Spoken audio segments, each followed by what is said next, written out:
नमस्कार, good morning, जोहार। झारखंडी Hindi news में आपका स्वागत है। झारखंड की तमाम छोटी बड़ी खबर जानने के लिए चैनल को सब्सक्राइब, वीडियो को लाइक और झारखंड के आप किस जिले से वीडियो को देख रहे हैं या कमेंट में जरूर लिखें। चलिए जानते हैं आज की पहली और बड़ी खबर। झारखंड की इन 6 सीटों पर कुर्मी वोटर्स का दबदबा अब तक रहा है ये रिकॉर्ड। झारखंड का चुनावी गणित कुर्मी कार्ड से बनता बिगड़ता रहा है। राज्य की 14 में से 5 सीटों पर कुर्मी वोटरों का मत निर्णायक होता रहा है। इन 5 सीटों में रांची, जमशेदपुर, हजारीबाग, धनबाद और गिरिडीह शामिल है।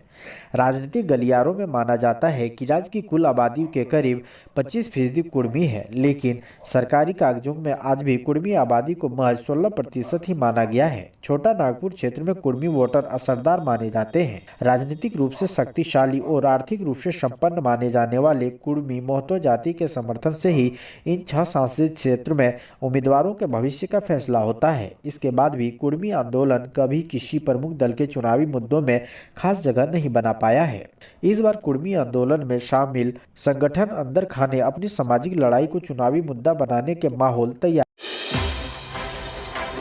बाबूलाल के गढ़ में कल्पना भरेगी सियासी उड़ान, मुस्लिम आदिवासी वोट बैंक को तोड़ पाएगी बीजेपी। झारखंड में भाजपा के प्रदेश अध्यक्ष बाबूलाल मरांडी के सामने अपने गृह क्षेत्र में पूर्व मुख्यमंत्री हेमंत सोरेन की पत्नी कल्पना सोरेन की उड़ान रोकने की चुनौती है। कल्पना सोरेन बाबूलाल मरांडी के गृह जिले गिरिडीह के गांडे विधानसभा सीट से उपचुनाव लड़ने के लिए कमर कस चुकी है। इधर भाजपा के प्रदेश अध्यक्ष बाबूलाल मरांडी और गांडे की संसदीय सीट कोडरमा की सांसद केंद्रीय मंत्री अन्नपूर्णा देवी ने कल्पना की उड़ान रोकने के लिए मोर्चा संभाल लिया है। हालांकि गांडे में कल्पना को रोकना भाजपा के लिए आसान नहीं होगा। यहाँ से भाजपा ने पार्टी के प्रदेश मंत्री विजय शर्मा को प्रत्याशी बनाया है। हेमंत सोरेन की आपत्तिजनक तस्वीर सोशल मीडिया पर पोस्ट करने की शिकायत। मुख्यमंत्री चंपई सोरेन और पूर्व मुख्यमंत्री हेमंत सोरेन की सोशल मीडिया पर आपत्तिजनक तस्वीर पोस्ट की गई है। इसके खिलाफ झारखंड मुक्ति मोर्चा की ओर से धनबाद साइबर थाना में शिकायत की गई है। झामुमो महानगर समिति के अध्यक्ष मंटू कुमार चौहान ने साइबर थाना को दिए लिखित शिकायत में बताया है कि वर्ष 2024 के लोकसभा चुनाव के लिए आदर्श आचार संहिता लगा हुआ है। ऐसे में 31 मार्च 2024 को फेसबुक की एक आईडी झारखंड चौपाल की ओर से पूर्व मुख्यमंत्री हेमंत सोरेन की आपत्तिजनक तस्वीर पोस्ट की गई है। ऐसा कृत्य पूर्व मुख्यमंत्री की छवि को बदनाम करने की मंशा से किया गया है। इससे झामुमो के सभी कार्यकर्ताओं को ठेस पहुंची है और सार्वजनिक तौर पर पूर्व मुख्यमंत्री की छवि को धूमिल की गई है। शिकायत में तत्काल फेसबुक आईडी को ब्लॉक करने, इसके संचालन करने वालों के खिलाफ प्राथमिकी दर्ज कर कानूनी कार्रवाई करने की मांग की गई है।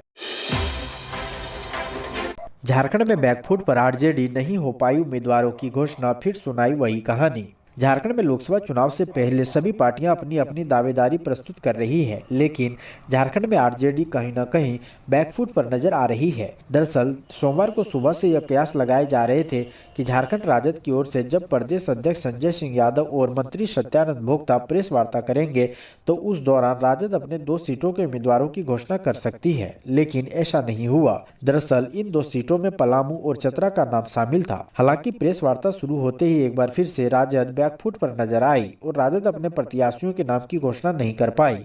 राजद की ओर से प्रेस वार्ता के दौरान एक बार फिर से वही घिसी पिटी कहानी सुनाई, जहां आरजेडी ने कांग्रेस से चतरा और पलामू सीट देने की मांग की है। हालांकि राजद की इन दोनों सीट की मांग पुरानी रही। सास के 25 साल बाद दुमका के रण में उतरी बड़ी बहू सीता सोरेन, नारी शक्ति वंदन विधेयक के बाद बीजेपी ने खेला दांव। झारखंड की राजनीति का केंद्र हमेशा से दुमका रहा है।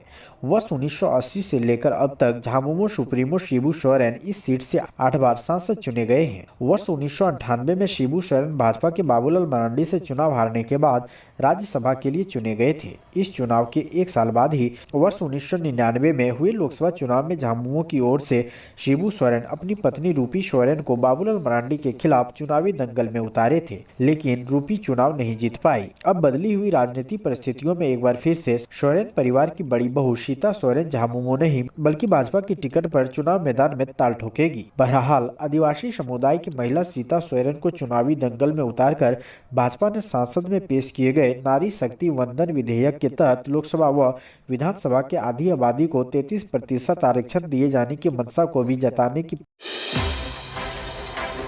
4 जून को पता चल जाएगा दिल्ली से लौटने के बाद बोली कल्पना सोरेन। झारखंड के पूर्व मुख्यमंत्री हेमंत सोरेन की पत्नी कल्पना सोरेन इंडिया गठबंधन की रैली में शामिल होने के बाद दिल्ली से रांची लौट गई। इस दौरान उन्होंने अपने पति और पूर्व सीएम हेमंत सोरेन की गिरफ्तारी का मुद्दा उठाते हुए कहा कि साजिश के तहत उन्हें चुनाव से पहले गिरफ्तार किया गया।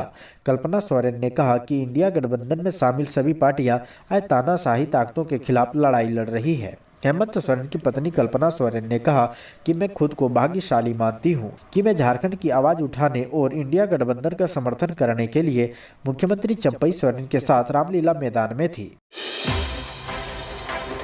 बाबूलाल मरांडी ने कहा, हेमंत, केजरीवाल, सिसोदिया जैसे लोग अब सही जगह पर पहुंच गए। झारखंड प्रदेश भाजपा अध्यक्ष बाबूलाल मरांडी ने कहा है कि हेमंत सोरेन, अरविंद केजरीवाल, मनीष सिसोदिया, सत्येंद्र जैन, संजय सिंह जैसे लोग आज जहां हैं वहीं उनके लिए सही जगह है। इन सभी ने कानून और लोकतंत्र के सिरे से नकारने की कोशिश की। देश की जनता भी ऐसे लोगों को बर्दाश्त नहीं करेगी। पीएम नरेंद्र मोदी ने पहले ही कह दिया है कि जिन लोगों ने भी जनता की गाढ़ी कमाई लूटी है उनसे पाई पाई वसूली जाएगी। बाबूलाल मरांडी सोमवार को झारखंड प्रदेश भाजपा कार्यालय में प्रेस कॉन्फ्रेंस को संबोधित कर रहे थे। उन्होंने रविवार को दिल्ली में रामलीला मैदान में आयोजित इंडिया गठबंधन की रैली को भ्रष्टाचारियों का जमावड़ा करार दिया। मरांडी ने कहा कि ये तमाम वैसे लोग हैं जो सत्ता में रहने पर लूट सके तो लूट लो की नीति पर चलते हैं। ये ना तो कानून को मानते हैं ना ही लोकतंत्र।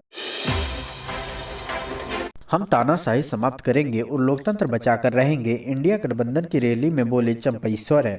झारखंड के सीएम चंपई सोरेन दिल्ली में रामलीला मैदान में हुई इंडिया गठबंधन की रैली में शामिल हुए। इस दौरान सीएम चंपई सोरेन ने भाजपा पर जमकर हमला बोला। चंपई सोरेन ने कहा कि हेमंत सोरेन को झूठे केस में फंसाया गया है। चंपई सोरेन ने कहा कि राज्य में आदिवासियों और पिछड़ों को उठाने का काम किया गया तो बीजेपी के पेट में दर्द होने लगा। चंपई सोरेन ने बीजेपी पर हमला करते हुए कहा है कि हेमंत बाबू को जिस जमीन के नाम पर गिरफ्तार किया गया उसका कहीं नाम नहीं है, लेकिन वहां के आदिवासी, वहां के दलित, वहां के पिछड़े वर्ग को उठाने का काम किया तो बीजेपी के पेट में दर्द शुरू हो गया है। हमारे पूर्वजों ने यही लड़ाई झारखंड में लड़ी है। सीएम चंपई सोरेन ने कहा, यहाँ से पूरे देश में संदेश जाएगा कि हम सब एक हैं। तानाशाही सरकार बीजेपी के विचार को हम प्रदेश या देश में किसी भी कीमत पर पनपने नहीं देंगे।